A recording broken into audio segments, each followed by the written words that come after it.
नमस्कार, मैं हूं माही सिंह और आप देख रहे हैं नेक्स्ट 9 न्यूज। बीते लोकसभा चुनाव में कहीं ना कहीं भारतीय जनता पार्टी को बड़ा झटका लगा, लेकिन कुछ ऐसी पार्टियां हैं जो उभर कर सामने आई, जिसमें चंद्रशेखर आजाद, रामन की बात कर लीजिए और अखिलेश यादव ने जिस तरीके से कमबैक किया है, माना ही जा रहा है कि इस बार के उपचुनाव और विधानसभा चुनाव में उनकी जो भूमिका है वो निर्णायक रहने वाली है। अब ऐसे में अगर पूरा समीकरण समझा जाए तो कहीं ना कहीं माना ही जा रहा है कि इस बार का जो उपचुनाव है वो भारतीय जनता पार्टी के हाथ से निकलता हुआ दिखाई दे रहा है। ऐसे में अब ये एक तरीके का दिलचस्प कहीं ना कहीं मुद्दा निकल कर आता है कि कांवड़ यात्रा को लेकर योगी आदित्यनाथ ने जो फैसला किया है कहीं ना कहीं उनके ऊपर भारी पड़ता हुआ नजर आ रहा है। अब इसका फायदा अखिलेश यादव उठाने में जुटे हुए हैं, चंद्रशेखर आजाद, रामन उठाने में जुटे हैं, मायावती का अगर देखा जाए तो मायावती भी कहीं ना कहीं अब इसका पूरा फायदा उठाने की कोशिश करेंगी। जाहिर तौर पर उन्होंने अपनी प्रतिक्रिया दी थी, लेकिन जो एक सॉफ्ट रुख उनका भारतीय जनता पार्टी की तरफ देखने को मिलता है वो अखिलेश यादव की तरफ नहीं देखने को मिलता है। लेकिन मायावती को जब भी फायदा मिला है वो अखिलेश यादव से ही मिला है। अगर देखा जाए तो भारतीय जनता पार्टी से किसी भी तरीके का कोई फायदा नहीं है। लेकिन माना ही जाता है कि ईडी और सीबीआई के डर से कहीं ना कहीं मायावती भारतीय जनता पार्टी के खिलाफ खुलकर नहीं बोल पाती हैं, और यही कारण था कि आकाश आनंद को उन्होंने नेशनल कोऑर्डिनेटर पद से भी हटा दिया था। लेकिन इन सब मुद्दों को अगर साइड हट के देखा जाए तो कहीं ना कहीं अब चंद्रशेखर आजाद जो है वो मायावती के लिए एक बड़ी चुनौती के रूप में सामने आ रहे हैं। इस बार का जो विधानसभा चुनाव है, माना ही जा रहा है कि अब वो पूरा जो एक दलितों का वोट बैंक है वो चंद्रशेखर आजाद के रामन के साथ जाता हुआ दिखाई देगा, और मायावती का जो कहीं ना कहीं जनाधार है वो लगातार गिर रहा है। उनका जो एक इतिहास था वो अब धूमिल पड़ता हुआ दिखाई दे रहा है। किस तरीके के सिनेरियो बनेंगे? उपचुनाव है, 10 सीटों पर आजाद ने भी चुनाव लड़ने का ऐलान कर दिया है। मायावती भी इस बार पहली बार या दूसरी बार कह लीजिए कि वो अपना दांव कहीं ना कहीं लगाने की कोशिश कर रही है। तो किस तरीके के समीकरण बनेंगे, आज इन्हीं पर चर्चा करेंगे। हमारे साथ आश्रुति मौजूद है। आश्रुति, क्या लगता है कि इस बार के उपचुनाव में मायावती ने भी ताल ठोकने की तैयारी कर ली है, आजाद ने भी कर ली है,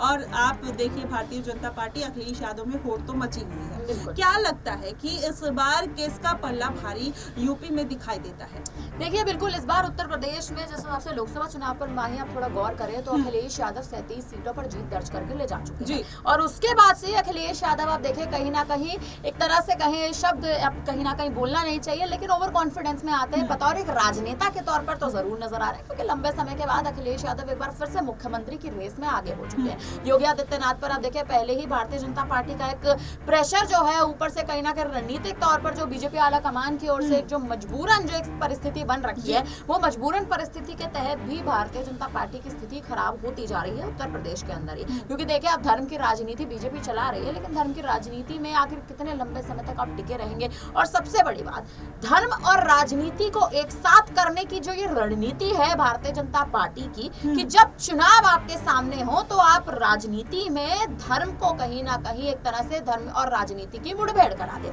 कहीं ना कहीं अगर आप राजनीति के साथ धर्म के संबंध बनाएंगे तो वो संबंध आप पर ही भारी पड़ेंगे। ये शायद अब भारतीय जनता पार्टी को समझना बेहद जरूरी है, खासतौर पर उत्तर प्रदेश में। हाल ही का वो योगी आदित्यनाथ का बड़ा ऐलान जो कहीं ना कहीं वो कांवड़ यात्रा के मद्देनजर कर चुके हैं। दर्शकों को बता दें 22 तारीख से कांवड़ यात्रा की शुरुआत हो रही है उत्तर प्रदेश से। आप देखिए तमाम जिस हिसाब से आप देखिए जो हिंदू वर्ग के जो तमाम लोग हैं, तमाम आप देखिए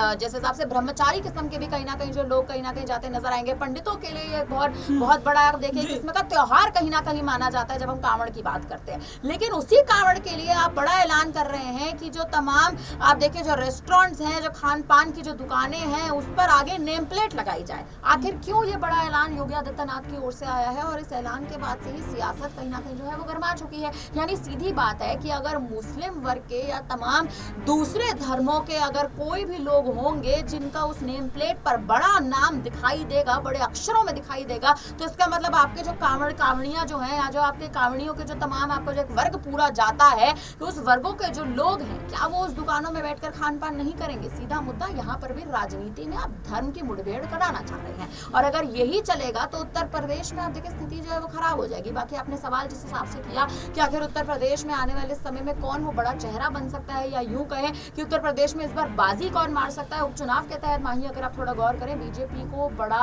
एक कदम चलना बीजेपी को यहाँ पे यूपी में बेहद जरूरी है, क्योंकि उत्तर प्रदेश में आप भले जीतते आ रहे थे लंबे समय से, लेकिन अब आपकी स्थिति जो है वो खराब है। और इसी बीच योगी आदित्यनाथ का ये बड़ा ऐलान आना, आप देखिए अखिलेश यादव तंज कसते नजर आ रहे हैं, असदुद्दीन ओवैसी तंज कसते नजर आ रहे हैं, क्योंकि साफ तौर पर हर विपक्षी नेता को भी अब ये चीज दिख रही है कि जब चुनाव आ जाते हैं तो राजनीति में आप धर्म का एक तरह से कहें तो धर्म की एंट्री करा देते हैं। क्यों करा देते हैं? हिंदू वर्सेस मुस्लिम आपको हर समय क्यों करना है? ये बनाम की जो स्थिति कहीं ना कहीं उत्तर प्रदेश में बनी हुई है, इसी के चलते इस बार यूपी में बीजेपी हारी भी है। समीक्षा बैठक के दौरान भी बड़ा आप देखे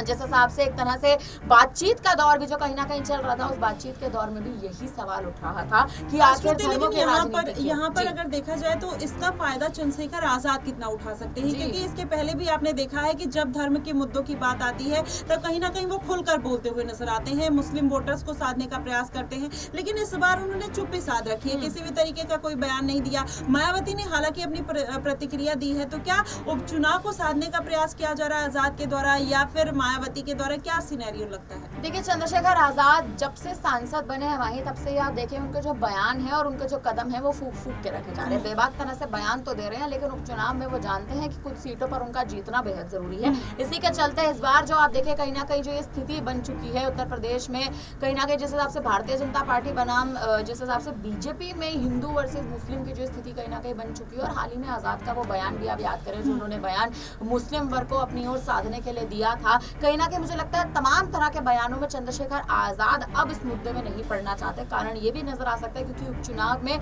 अगर यही मुस्लिम वर्ग आजाद के विरोध चला जाता है, खिलाफ चला जाता है, तो उत्तर प्रदेश में जिन